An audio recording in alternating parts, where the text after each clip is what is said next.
বিভাগীয় নিৰ্দেশনা অনুসৰি শিক্ষা সপ্তাহৰ আজি প্ৰথম দিন 5 আগষ্টত আমাৰ বিদ্যালয়তো টিএলএম মেলা অনুষ্ঠিত কৰোঁ। এই টিএলএম মেলাত আমি ছাত্ৰ-ছাত্ৰীসকলৰ সন্মুখত টিএলএমসমূহ প্ৰদৰ্শন কৰোঁ আৰু টিএলএমৰ বিষয়ে ছাত্ৰ-ছাত্ৰীসকলক জনাওঁ। ইয়াৰ উপৰি আমি ল' কষ্ট মেটেৰিয়েল বা ৱেষ্ট মেটেৰিয়েলে কেনেকৈ টিএলএম সাজি ক্লাছৰুমত ব্যৱহাৰ কৰিব পাৰোঁ সেই বিষয়ে ছাত্ৰ-ছাত্ৰীসকলক জনাওঁ।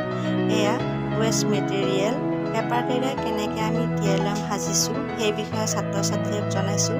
এইদৰে আমি বিভিন্ন ৱেষ্ট মেটেৰিয়েল বা ল' কষ্টৰে সজা টিএলএমসমূহ ছাত্ৰ-ছাত্ৰীসকলক আগত দেখাইছোঁ। লগতে ছাত্ৰ-ছাত্ৰীসকলো যাতে এই ৱেষ্ট মেটেৰিয়েলে টিএলএম বনাই আনে তাৰ বাবে ছাত্ৰ-ছাত্ৰীসকলক কওঁ। লগতে ছাত্ৰ-ছাত্ৰীসকলে বনাই অনা টিএলএমসমূহ প্ৰদৰ্শন কৰোঁ। এইদৰে আজি আমাৰ বিদ্যালয়ত টিএলএম মেলা উদযাপন কৰোঁ।